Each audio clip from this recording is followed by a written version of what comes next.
السلام علیکم، میرا نام محمد رضوان چینا ہے۔ میں اسلام آباد سے مخاطب ہوں۔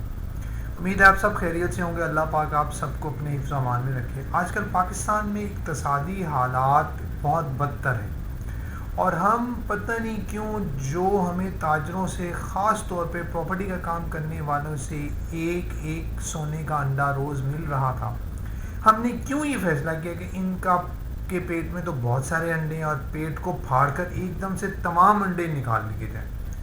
تو پہلے تو ڈی سی ریٹس کی مد میں بے انتہا اضافہ کر دیا گیا۔ گورا جو ہمارا حکمران تھا، یعنی برٹش انڈیا امپیریل راج جب تھا، تو انہوں نے ڈی سی ریٹ کو، ایوریج ریٹ کو ایسے مقرر کیا ہوا تھا کہ گاؤں میں یا معاوضہ میں جو سب سے کم ترین قیمت کی زمین تھی، اس کو ایک معیار بنا کر اس سے بھی کم اوسط مقرر کی جاتی ہے۔ لیکن جو ہمارے اپنے ہیں، جن کو ہمارا زیادہ احساس ہونا چاہیے تھا اور ہمارا زیادہ خیال ہونا چاہیے، انہوں نے جو سب سے زیادہ ریٹس ہیں، ہائیسٹ ریٹس تھے، ان کو بنیاد بنا کر ان سے بھی زیادہ ڈی سی ریٹس مقرر کر دی۔ اور اگر کوئی کسی جگہ پر تھوڑا سا اس سے زیادہ قیمت میں کوئی چیز بک جائے تو کہتے ہیں ہاں جی دیکھیں نا، ریٹس تو اس سے بھی زیادہ ہیں۔ اسلام آباد میں بالخصوص بہت بڑا ظلم کیا گیا ڈی سی ریٹس کے حوالے سے۔ 2021 میں ڈی سی صاحب نے جو ڈی سی ریٹس اس سے پہلے کے تھے، ان میں 500% اضافہ، 500%، 500% اضافہ کر دیا۔ کئی جگہ پر اس سے زیادہ بھی کیا۔ اور دوسرا ظلم اسلام آباد میں یہ کہ یہاں اسٹیمپ ڈیوٹی 4% ہے، جو پاکستان بھر میں کہیں اتنی زیادہ نہیں ہے۔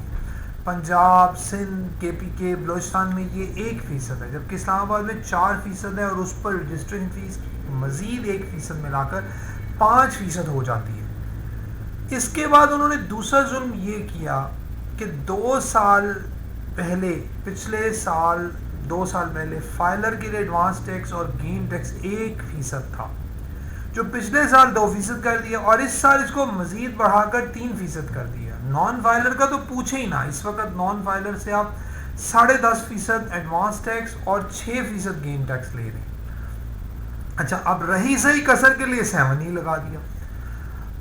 اب ہو یہ رہا ہے کہ اگر ایک آدمی 20 لاکھ کا پلاٹ لیتا ہے اور وہ 2-4 مہینے بعد 22 کا بیچتا ہے، تو یقین کریں اس پر جو ٹیکسز ادا کرنے پڑتے ہیں وہ 2 لاکھ روپے یا اس کے قریب بن جاتے ہیں۔ تو وہ کیوں کاروبار کرے گا؟ اچھا، وہ کاروبار نہیں کرے گا تو یہ آپ کو سمجھنا چاہیے آپ کے ریونیو میں کمی آئے گی۔ آپ ایسا نظام بنائیں کہ کوئی اس کو بھی 1,00,000-2 لاکھ بچ جائے، کوئی آپ کو بھی 1,50,000 روپے آ جائے۔ آپ لوگ اس طرح سے جو خون نچوڑنا شروع کر دیا ہے کہ ہم اس سے جو بندہ پراپرٹی خرید رہا ہے، بیچ رہا ہے، اس کا بالکل خون نچوڑ دیں، یہ تو بالکل ان لاجیکل سی بات ہے اور سمجھداری والی بات نہیں۔ میں حیران ہوں، بہت حیران ہوں جناب۔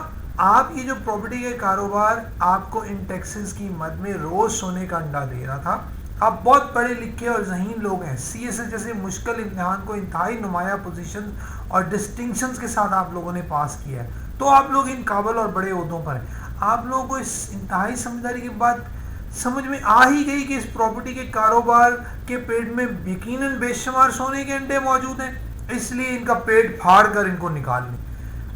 جناب، ملک کے اس قابل ترین طبقے نے پچھلے 3 سالوں میں یہ فیصلہ کیا اور پراپرٹی کے کاروبار کی مرغی کے پیٹ کو پھاڑ کر ایک دم سے تمام سونے کے انڈے نکالنے کی جو کوشش کی ہے، اس سے ریونیو میں کمی آئے گی، کاروبار میں کمی آئے گی۔ پلیز، جو لوگ پراپرٹی میں انویسٹ کر رہے تھے، وہ لوگ اگر پراپرٹی کی بجائے وہ لوگ گولڈ میں اور اب ڈالر میں انویسٹ کرنا شروع کر دیا ان لوگوں نے، تو اس سے کوئی ملک کو فائدہ نہیں ہو رہا، الٹا ڈالر اوپر جاتا جا رہا ہے، گولڈ۔ یہی یقین کریں، ان میں آدھے سے زیادہ لوگ پہلے پراپرٹی میں انویسٹ کیا کرتے تھے۔ تو جناب، میں تو بہت حیران ہوں۔ میں تو یہی کہوں گا، hats off to you people, آپ لوگ بہت دانا لوگ ہیں جنہوں نے بھی یہ پالیسیز بنائی ہیں۔ آپ نے کیا کیا؟ آپ نے ریونیو میں کمی کر دی، آپ نے ملک میں پراپرٹی کے بزنس کو انڈسٹری تو چل نہیں رہی آپ کی، بجلی مہنگی ہے، گیس مہنگی ہے، آپ کی کاسٹ آف ڈوئنگ بزنس انتہائی زیادہ ہے، تو اس میں تو ہم کمپیٹ ہی نہیں کر پا رہے چائنا سے اور دیگر ملکوں سے۔ ان کی فنشڈ پروڈکٹ ہماری پروڈکٹ جو ہم بنا رہے ہیں یہاں پر اس کے بنانے سے بہت سستی بازار میں مل جاتی ہے، تو کون ہم سے چیز لے گا؟ جناب علی گزارش ہے، یہ عوام آپ کی اپنی عوام ہے، اب برٹش راج کا وقت نہیں ہے، ان کو کیڑے مکوڑے سمجھنا بند کیا جائے، ان لوگوں کو اپنا دشمن سمجھنا بند کیا جائے، ان لوگوں کو پاکستان کا ساتھی سمجھے جی، کاروبار چلیں گے، پنپیں گے، آگے بڑھیں گے تو بے شمار ریونیوز جمع ہوں گے اور ملک کی ضروریات پوری ہوں گی۔ کاروباری طبقے کو آپ صرف ٹیکس چور کہتے ہیں، ایسا نہیں ہے، بالکل ایسا نہیں ہے، یہ حقائق کے خلاف ہے۔ کاروباری طبقہ انڈائریکٹ ٹیکسز کی مد میں بے شمار ریونیو کا باعث بنتا ہے۔ ایک آدمی اگر 10 کروڑ روپے کماتا ہے اور وہ 1 روپیہ بھی ڈائریکٹ ٹیکس یعنی بالواسطہ ٹیکس، اگر 1 روپیہ بھی وہ بلا واسطہ ٹیکس 1 روپیہ بھی نہیں دیتا ڈائریکٹ ٹیکس، تو اگر وہ صرف 8 کروڑ کی لینڈ کروزر خریدتا ہے تو اس پہ 6 کروڑ روپے ٹیکس گورنمنٹ کو ادا کرتا ہے، جو کسی جگہ شمار نہیں کیا جاتا۔ اور یہ ایک چیز میں نہیں ہے، بے شمار چیزوں میں ایسا ہے۔ آپ بجلی پہ اس بے شمار کاروباری طبقہ سے بے شمار ٹیکسز وصول کر رہے ہیں۔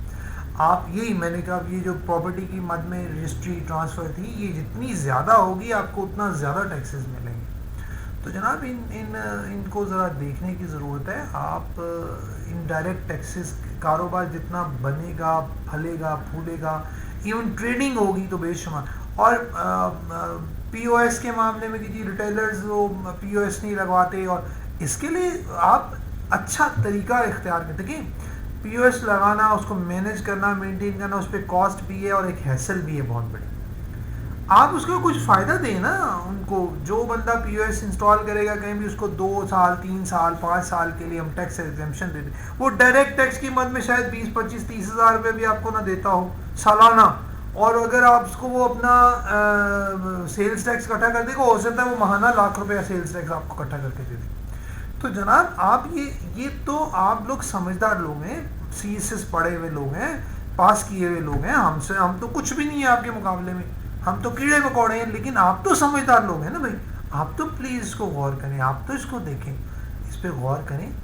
انتہائی زیادہ ڈی سی ریٹس جو ان کو کم کیا جائے، اسلام آباد میں بالخصوص کم کیا جائے، اور 4% اسٹیمپ ڈیوٹی کی بجائے 1% یونیفارمٹی کے تحت ٹیکس ڈیوٹی، یہ جو رجسٹریشن فی ہے اس کو لاگو کیا جائے، اور یہ جو آپ نے فائلر نان فائلر پہ بھی 3% ٹیکس لگا دی، اس کو 1% پہ واپس کیا جائے، اور 7E کی مد میں جو ٹیکس لگایا بالکل اللاجیکل ہے کہ ایک زمین میری پڑی ہوئی ہے، آپ نے فیصلہ کر لیا کہ جی یہ 5% انکم مجھے دے رہی ہے۔ جناب پچھلے 2 سالوں میں پراپرٹی گری ہے، نیچے کی طرف، اوپر بھی جاتی ہے بھائی۔ جب آپ کو ہم خریدتے ہوئے 236K کی مد میں ایڈوانس ٹیکس دے رہے ہیں، جب بیچتے ہوئے ہم آپ کو 236C کی مد میں گین ٹیکس دے رہے ہیں، اس کے بعد جو ہماری چیز بکتی ہے اس کو ہم اپنی ریٹرن میں شو کرتے ہیں، اور پھر یہ میں فائلر کی بات کر رہا ہوں، اور اس پر پھر ہم آپ کو جو گین ہوتا ہے اس کے اوپر علاوہ ازیں ٹیکس ادا کرتے ہیں۔ پھر یہ 7E کا کیا تعلق تھا، کیا مت تھی، کیا تک تھی؟ یہ تو مطلب آپ نے بالکل وہی بات ہے کہ پیٹ پھاڑ کے انڈے نکالنے والی بات ہے، اور اس سے نہیں آپ کو فائدہ ہوگا، بالکل فائدہ نہیں ہوگا۔ تو پلیز میری FBR کے حکام سے درخواست ہے، میری گورنمنٹ میں جو لوگ اس وقت ہیں ان سے درخواست ہے، کیئر ٹیکر گورنمنٹ کا فائدہ اٹھانا چاہتا ہوں، یہ لوگ پولیٹیسائزڈ نہیں ہوتے، یہ کچھ کر سکتے ہیں۔ میں کاکر صاحب سے، وزیر اعظم پاکستان صاحب سے درخواست کرتا ہوں، میں چیئرمین FBR سے درخواست کرتا ہوں، پلیز ان چیزوں کو دیکھیں، ان کا نوٹس لیں، کیونکہ یہ جو چیز آپ اس وقت کر رہے ہیں یہ ملک کو نقصان دے رہی ہے۔ پراپرٹی کا بزنس واحد بزنس تھا جو چل رہا تھا، کارخانے تو آپ کے نہیں چل رہے، اور پراپرٹی سے لنکڈ 30 انڈسٹریز ہیں جو چل سکتی ہیں، تو برائے مہربانی اس کو ریکنسیڈر کریں۔ یہ آپ کا ہدف ریونیو زیادہ جمع کرنا ہونا چاہیے، نہ کہ ٹیکس کی فگر کو بڑا یا موٹا دکھانا آپ کا ہدف نہیں ہونا چاہیے۔ پلیز اس پہ غور کریں، بہت مہربانی۔ اللہ تعالیٰ آپ سب کو خوش رکھے، آباد رکھے۔ اجازت چاہوں گا، اللہ حافظ۔